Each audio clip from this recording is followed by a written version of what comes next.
Welcome to the Fearful Fright series, where we will be reading with our favorite green ghoul, Grimmer. Now sit back and enjoy this twisted tale.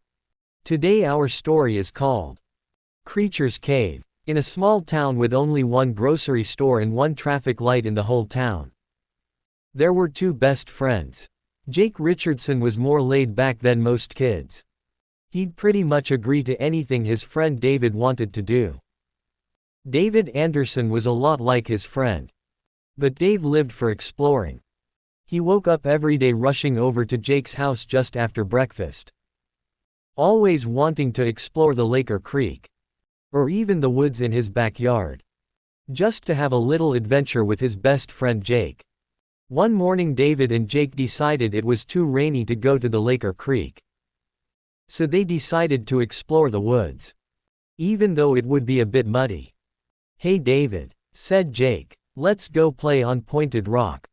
It was a rock in the woods behind David's house that they nicknamed Pointed Rock, due to its peculiar shape. It was in the shape of an arrow. It almost looks like it was pointing at something.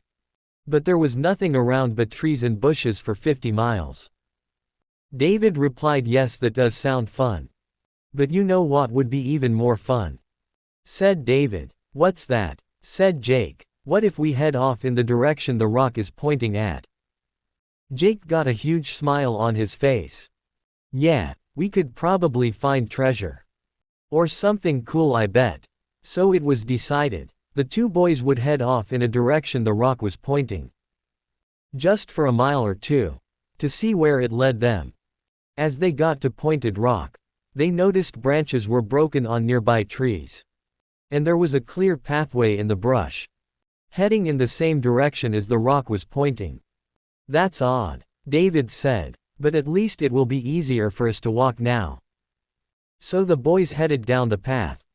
About a mile into the walk they came to the bottom edge of a cliff. "Hey David," Jake said, "I think following that path got us lost, because I've never seen this cliff before." "You're right, Jake, but it led us in the same direction the rock was pointing." "That is strange. Let's head back," said Jake. "The rain is starting to pick up." So both boys agreed. It was time to call it quits on the day's adventure. But just then David noticed something through the brush. It looked like a small clearing into the cliff's wall, a hole large enough to fit in. David said, "Hey, look at that." "Yeah, that's weird," said Jake. "It's a small hole in the cliff. I wonder what's inside." "Well, let's check it out," said David. "We're not getting any drier out here."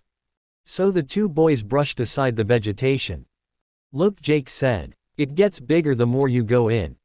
"Yeah, and I bet there's some treasure hidden in here too," David said laughingly. As they got a little further in the cave, the boys started to hear rocks shuffling, as if they are being moved, or walked on. "Hey," David said, "do you hear that? It sounds like some kind of animal is moving around in here." They couldn't see exactly what was moving. There was only a small bit of light coming through the cave's entrance.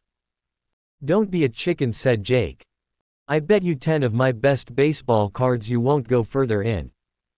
"You got yourself a deal," said David. "Now that's a real treasure. You got some really rare cards in your collection your dad gave you. And I'll be happy to collect that bet.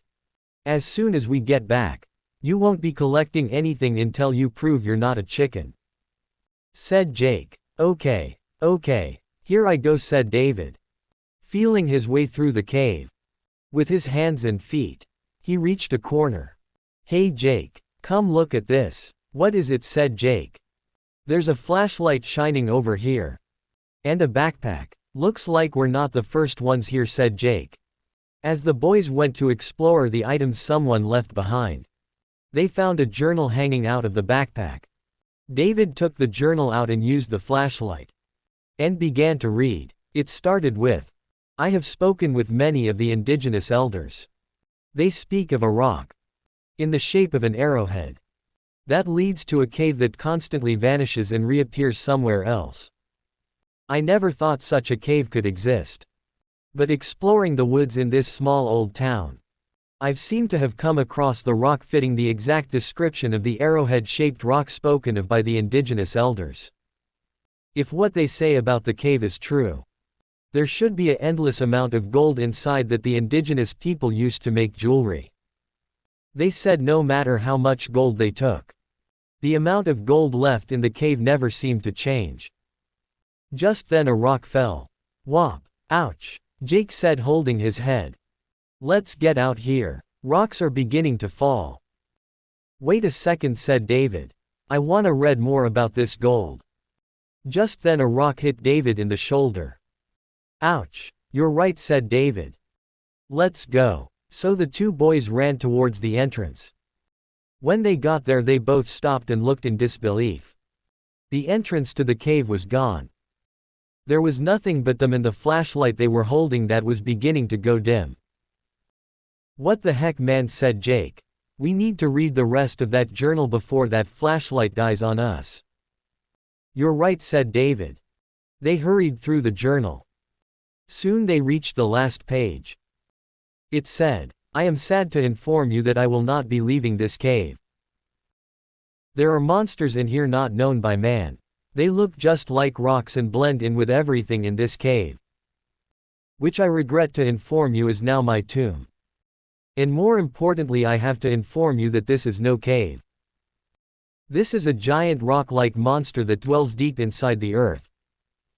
That only comes up every 100 years or so. Which I have determined due to the apparel worn by corpses found here. Some corpses even have armor worn by Spanish conquistadors. Which tells me this has been going on for a long time. If anyone finds this, my name is Adam Zenkeli. Tell my family, I'm truly sorry. And I love them. Just then, David and Jake noticed a few small rocks starting to roll over towards them. Then bigger ones. The rocks begin to open what appeared to be eyes. Then mouths started to appear, revealing razor-sharp teeth that look like obsidian. Just then the battery to the flashlight died. The two boys were never seen again. But people that were in town the day the boys went missing swore they could hear screaming and yelling coming from right beneath their feet. Nobody ever could explain it. So everyone chalked it up to some mining project that they weren't told about. But ever since that day, people said the arrowhead rock that used to point west now faced east.